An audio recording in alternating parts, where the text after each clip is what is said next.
Bienvenue, nous sommes devant les locaux parisiens de la CFCI, première compagnie financière française et indépendante, avec à sa tête un patron et un leader charismatique. Il s'appelle Rodolphe Pedro, vous en avez peut-être déjà entendu parler. Je vous propose de le découvrir dans le cadre de la rubrique Les Boss de demain sur le blog.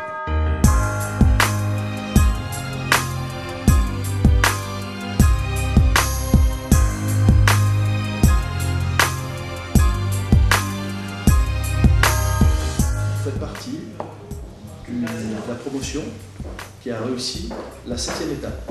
Si vous êtes aujourd'hui où vous êtes, c'est parce que vous avez travaillé. Alors, vous allez être diplômé du certificat d'aptitude professionnelle. Ce diplôme est bien sûr imposé par le ministère de l'économie, reconnu en banque, en compagnie d'assurance et chez les 5000 indépendants. C'est le diplôme obligatoire. On va commencer par REDA. Laisse-moi croire que ça va changer. Laisse-moi croire en être heureux. Laisse-moi croire que je peux voler, décoller, m'envoler. Quand le cœur trop lourd, le ciel pleure, les yeux pleins d'orage, que les tornades et les tempêtes se défient. Nous sommes donc à la rencontre de ce chef d'entreprise qui, depuis une dizaine d'années, fait parler de lui, notamment depuis ces derniers mois. Il s'appelle Rodolphe Pedro. Il est là, ici, dans ses locaux parisiens. Merci de nous accueillir, Rodolphe. Et vous êtes chez vous? Alors, on a une rubrique sur le blog qui s'appelle les boss de demain, mais je dirais que vous êtes aussi boss d'aujourd'hui, parce que ça fait un moment que vous êtes dans le métier. Rapidement, je vais synthétiser, vous avez commencé très jeune à travailler, dès l'âge de 16 ans, après une rupture scolaire qui est passée par les petits boulots, les usines, etc. Et puis, à un moment, déclic, vous êtes dit, c'est dans la finance, il y a quelque chose à faire. Oui. J'ai synthétisé. Vous avez synthétisé. J'ai surtout compris qu'il restait un espace de liberté dans l'entrepreneuriat. Que le seul espace de liberté où on ne vous juge pas sur les diplômes que vous avez obtenus, mais uniquement sur les compétences, c'est l'entrepreneuriat. Et l'entrepreneuriat vous permet d'arriver à quelque chose. C'est l'espace de liberté par excellence. Vous, rapidement, le parcours, je dirais familial, c'est quoi? C'est un peu... il y a eu un bouquin qui a été fait qui raconte un petit peu votre parcours. Vous naissez en Suisse? C'est ça. Ensuite, il y a l'arrivée dans les régions parisiennes, à Savigny-le-Temple, quartier. Oui, quartier à l'âge de 7 ans, tout à fait. Et jusqu'à quel âge? Jusque je suis resté deux classes, j'ai fait. Et là, j'ai été vite mis en échec scolaire. Je me suis mis en échec scolaire très vite. Et mes parents, quand ils ont vu que je commençais à glisser, ont souhaité déménager pour se rapprocher de la Suisse. On est arrivé à Lyon, dans la banlieue lyonnaise. Et là, ça n'a pas été mieux. C'est quoi les origines familiales? Mon père vient d'Algérie et ma mère vient d'Italie.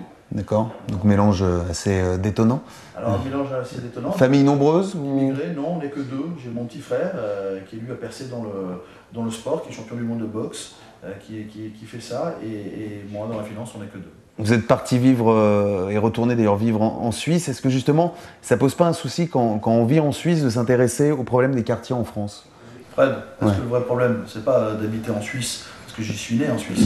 J'ai passé ma vie dans les quartiers. Est-ce que le vrai problème, c'est pas d'habiter dans le 8e ou dans le 7e et de ne rien faire depuis 30 ans dans les quartiers français, qui sont de l'autre côté du périphérique? Je crois que c'est ça le vrai problème. C'est pas le problème aujourd'hui si j'habite en Suisse ou pas. Moi, je suis tenu de rien. Je suis pas un politique, je ne me présente nulle part, je ne me présenterai jamais nulle part parce que ça ne m'intéresse pas. Je suis un homme d'affaires. Je suis un pragmatique. J'ai fondé une compagnie financière qui s'appelle la CFCI. Il y a 10 ans. Grosso modo. 96, exactement.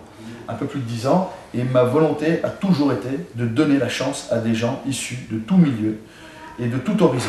Ça a toujours été ma volonté. Et c'est pour cela, grâce à ces gens-là, qu'on est devenu la première compagnie financière française indépendante. Je n'oublie pas que c'est toute l'énergie et tout le travail de mes collaborateurs qui m'ont rendu par multiples la confiance que je leur ai donnée.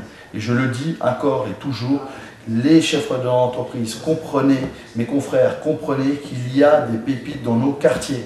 Laissez-leur la possibilité de s'exprimer. On ne peut pas être dans la sanction du diplôme en permanence. C'est pas parce qu'on n'a pas de diplôme qu'on n'est pas quelqu'un. Moi, je n'ai jamais eu de diplôme. Et pourtant, je suis bien à la tête de la CFCI. Alors, symboliquement, on a assisté quand même à un moment qui n'a pas lieu tous les jours ici au sein de la CFCI. Oui, c'est une formation diplômante. C'est la remise d'un certificat d'aptitude professionnelle. La formation que je délivre est gratuite. Je l'investis sur mes fonds personnels, sur mon temps personnel. Mais là, vous touchez du doigt le rapport que je vais mettre à la présidence de la République à fin juillet. Ce rapport-là démontre une chose très importante. Démontre que les fonds destinés à la formation professionnelle, entre 23 et 24 milliards d'euros annuellement. Ils vont à qui? À un mec qui a déjà un master et puis qui se dit je veux me faire un deuxième master et je vais le faire payer par les fonds professionnels. C'est pas ça dont on a besoin. Et c'est ça le travail que j'ai fait depuis 2 ans et que je remets à la présidence de la République à fin juillet. Ce qui est assez intéressant, vous voyez, voilà, on sent une vraie, même une vraie colère quand vous en parlez. C'est plus qu'une Fred, c'est plus qu'une colère. Ouais, 150 000 jeunes qui quittent l'école sans diplôme chaque année.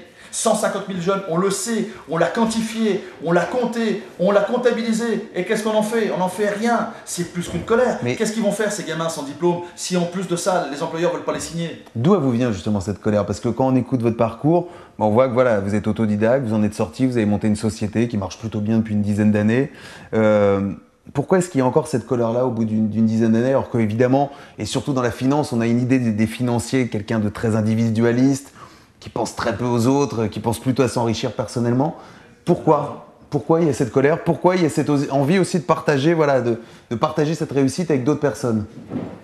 Parce que déjà, on n'a jamais réussi. Celui qui vous dit qu'il a réussi, il a déjà perdu. On n'a jamais réussi. Et il y a un décalage entre la génération que vous formiez il y a une vingtaine d'années et puis cette génération que vous essayez de former maintenant. Il n'y a plus une jeunesse qui se déplace. Il y a aujourd'hui un communautarisme, il y a une radicalisation. Bien sûr que les quartiers ont changé, se sont beaucoup durcis et le communautarisme a pris des parts de marché, c'est évident. Mais c'est quoi tout ça? C'est la résultante de ne pas avoir répondu correctement à ce dynamisme des jeunes dans les années 80. Il y avait tout à faire, c'est là qu'il y avait à faire. Quand vous allez voir les politiques, qu'est-ce que vous leur demandez concrètement? Concrètement, je leur dis, moi l'idée de créer l'université de la finance, qui a pour mission de créer 10 000 emplois dans le domaine du conseil en démarchage financier, en démarcheur financier, conseiller en gestion de patrimoine. Je dis 10 000, c'est ce que je suis capable de créer. Les chiffres officiels du ministère de l'Emploi disent que on a besoin de 50 000 démarcheurs financiers entre maintenant et les années à venir.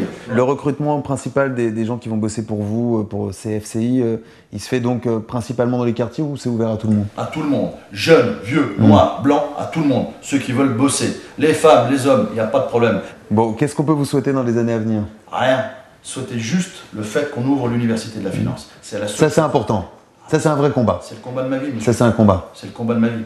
N'oubliez pas d'où je viens, et moi je n'oublie pas d'où je viens. C'est ce qui me garde les pieds sur terre. Et l'Université de la Finance doit avoir l'ouverture de ses portes le plus tôt possible pour donner la chance à d'autres. Parce que des Rodolphe Pedro, il y en a plein. C'est pas un exemple. Oui, j'allais justement dire, est-ce que c'est pas un passage en force justement que vous tentez? C'est pas un moment de dire, voilà, je mets plein feu sur moi, sur ma carrière, sur mon côté un peu égocentrique, et il n'y a que mon idée qui est la bonne.